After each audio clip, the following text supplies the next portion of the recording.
agree, self-pity to an extent, kind of overly contrite, like whatever you would say, but there definitely was self-hating to an extent, but there was definitely, and maybe imposter syndrome too, because he did like 17 million views on commentary videos. It's just insane. But the thing is, he switched to he made that edgy content, then he switched over to the documentaries. The documentaries were doing great for him. Like each one had less views than the previous one, and then Sam Hyde's one specifically, which he didn't upload, and then he got hate for, and then he did upload, and then he got even more hate for it. Like the documentary route didn't really satiate his Here's audience. the thing: is he didn't see it through all the way, and he wasn't making them quick enough.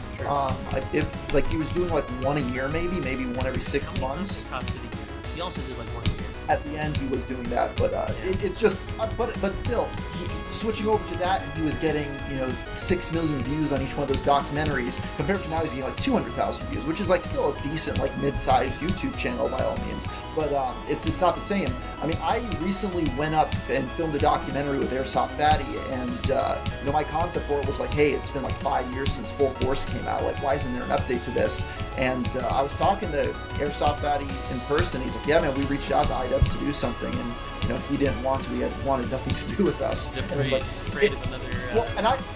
his name? I went back. I think it's just a matter of like what happened to him is he has to launder his image to the point of hanging out with this new community. Mm-hmm. And this is one of the things where like I like having Gokanaru and like a lot of the guests on our show, right? Like I always feel like when I bring you guys on, my connection to that Twitch poggers community, so to speak, gets worse.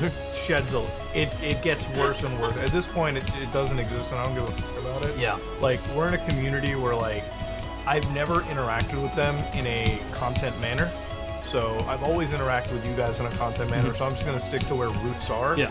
And where I think, like, at this point, I don't think the Twitch community really produces anything, because all the time I go over there, and anything of substance is usually watching a video from somebody in the call.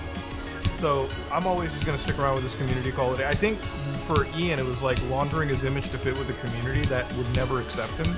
Because we talk about his use of the N-word. We talk about like that stuff. I want to just like say, the one content cop I remember of him using the N-word was the Tana Monjo one, right? Yeah.